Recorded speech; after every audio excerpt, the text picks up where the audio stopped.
আসসালামু আলাইকুম। Recipe by beauty চ্যানেলে আপনাদেরকে স্বাগত জানাই। আজ আপনাদের সঙ্গে শেয়ার করব ঢ্যাঁড়স আর সয়াবিন দিয়ে একেবারে নতুন একটি রেসিপি। খেতে কিন্তু ভীষণ টেস্ট হবে এই রেসিপিটা। তো অবশ্যই আপনারা স্কিপ না করে পুরো রেসিপিটা দেখে নেবেন। আশা করছি আপনাদেরকে এই সহজ রেসিপিটা খুবই ভালো লাগবে। তো চলুন কথা না বাড়িয়ে রেসিপিটা শুরু করি। এখানে দেখুন আমি ঢ্যাঁড়স কেটে নিয়েছি। তো ঢ্যাঁড়সগুলো এইভাবে লম্বা করে একটু বড় বড় সাইজ করে কেটে নিয়েছি। ঢ্যাঁড়সগুলো প্রথমে ভালোভাবে ধুয়ে পরিষ্কার করে নিয়েছি, তারপরেই কেটে নিয়েছি। তো এইভাবে করে আপনারা কেটে নেবেন। এখানে দেখুন 100 গ্রাম সয়াবিন আমি সেদ্ধ করে নিয়েছি। সেদ্ধ করে খুব ভালোভাবে ধুয়ে পরিষ্কার করে পানিটাকে আমি চিপে নিয়েছি। সুন্দর করে পানিটাকে চিপে নিতে হবে। তো এখানে আমি আমার পরিমাণ মতো নিয়ে নিয়েছি, আপনারা আপনাদের পরিমাণ মতো নিয়ে নেবেন। এবার গ্যাস অন করে কড়াই দিয়ে দিলাম, দিয়ে দিচ্ছি এখানে সরষের তেল। তো এখানে আমি 3 টেবিল চামচ সরষের তেল দিয়ে দিলাম। তেলটা খুব ভালোভাবে গরম করে নেব। তেল গরম হয়ে গিয়েছে, এবার আমি এখানে ঢ্যাঁড়সগুলো দিয়ে দিলাম। দিয়ে দিচ্ছি হাফ চা চামচ লবণ আর সামান্য একটু দিয়ে দিচ্ছি হলুদ গুঁড়ো। এবার গ্যাসের আঁচ বাড়িয়ে ঢ্যাঁড়সগুলো খুব ভালোভাবে ভেজে নেব। ঢ্যাঁড়সগুলো ভেজে নিলে রেসিপিটা খেতে বেশি ভালো লাগবে।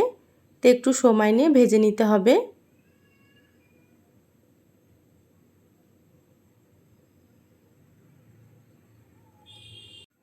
সামান্য একটু হলুদ গুঁড়ো দিলে কিন্তু ঢ্যাঁড়সের কালারটা খুবই সুন্দর হয়। দেখুন আস্তে আস্তে ভাজা প্রায় হয়ে এসেছে, আর একটু ভেজে নেব। এইভাবে সুন্দর করে ভেজে নিতে হবে।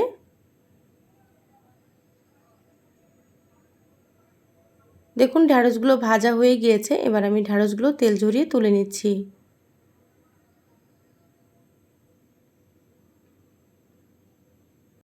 ঢ্যাঁড়সগুলো তুলে নিলাম। ওই তেলের মধ্যে দিয়ে দিচ্ছি একটা আলু। তো আলুটাকে আমি ডুমো করে কেটে নিয়েছি। দিয়ে দিলাম সামান্য একটু হলুদ গুঁড়ো আর সামান্য পরিমাণে দিয়ে দিলাম লবণ। এবার আলুগুলো একটু ভেজে নেব। তো এখানে আমি আলু দিয়ে রান্না করছি, আপনারা চাইলে আলু ছাড়াও কিন্তু রান্না করতে পারেন।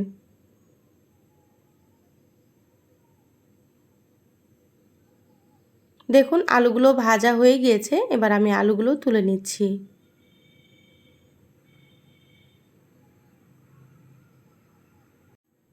আলুগুলো তুলে নিয়েছি, আরও 1 চামচ তেল দিয়ে দিচ্ছি। এবার সয়াবিনগুলো ভেজে নিতে হবে। তো সয়াবিন ভাজতে একটু তেল লাগবে, সেজন্য আরও 1 চামচ দিয়ে দিলাম। এবার আমি এখানে সয়াবিনগুলো দিয়ে দিলাম।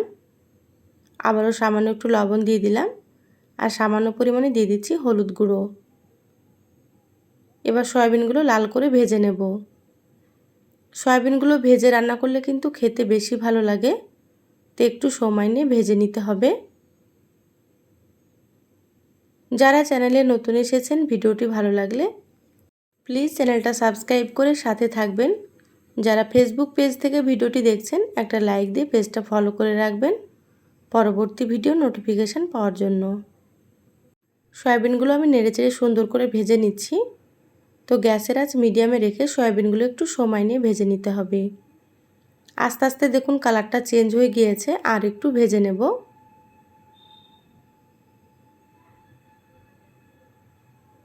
সয়াবিনগুলো ভাজা হয়ে গিয়েছে, সুন্দর কালার চলে এসেছে। এবার আমি তুলে নিচ্ছি। এইভাবে করে সয়াবিনগুলো ভেজে নিলে খেতে বেশি ভালো লাগে। সয়াবিনগুলো তুলে নিয়েছি, আবারও দিয়ে দিলাম 1.5 টেবিল চামচ সরষের তেল।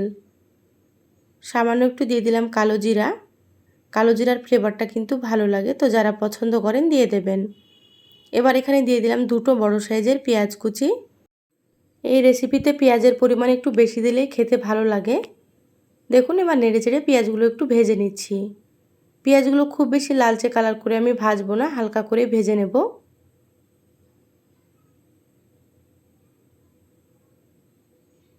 দেখুন পেঁয়াজগুলো ভাজা হয়ে গিয়েছে, এইভাবে করেই ভেজে নিতে হবে।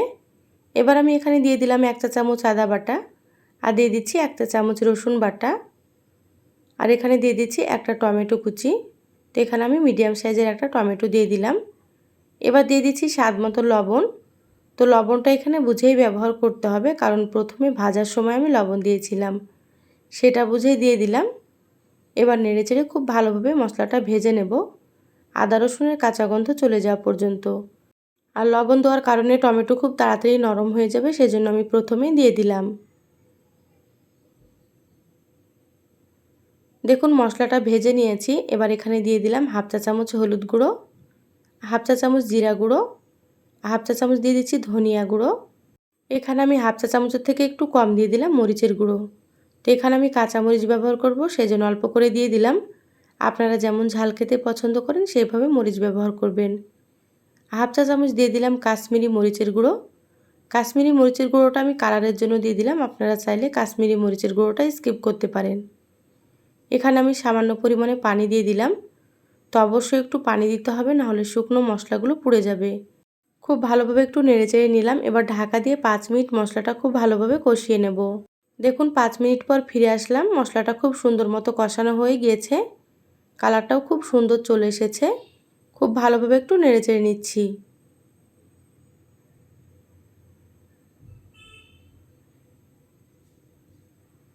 এবার আমি এখানে দিয়ে দিচ্ছি ভেজে রাখা আলু,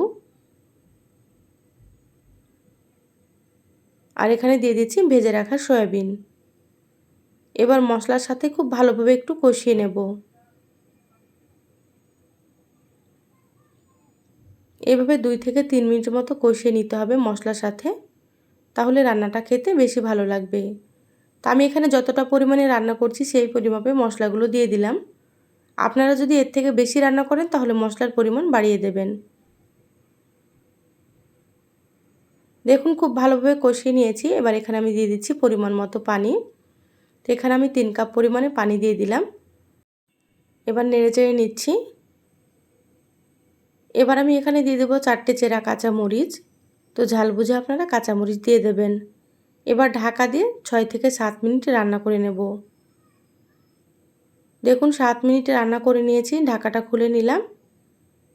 এবার দেখে নেব আলুগুলো সেদ্ধ হয়েছে কি। দেখুন আলুগুলো সুন্দর মতো সেদ্ধ হয়ে গিয়েছে আর পানিটা অনেকটাই কমে গিয়েছে। এবার আমি এখানে দিয়ে দিচ্ছি ভেজে রাখা ঢ্যাঁড়সগুলো। এইভাবে একটু রান্না করে নেওয়ার পরে কিন্তু ঢ্যাঁড়সগুলো দিতে হবে। প্রথমে ঢ্যাঁড়সগুলো দিলে অনেক বেশি সেদ্ধ হয়ে যাবে আর খেতে ভালো লাগবে না। তো সেই জন্য এইভাবে আপনারা রান্না করে নেওয়ার পরে কিন্তু দিয়ে দেবেন। ঢ্যাঁড়স দিয়ে খুব ভালোভাবে নেড়েচেড়ে মিশিয়ে নিলাম।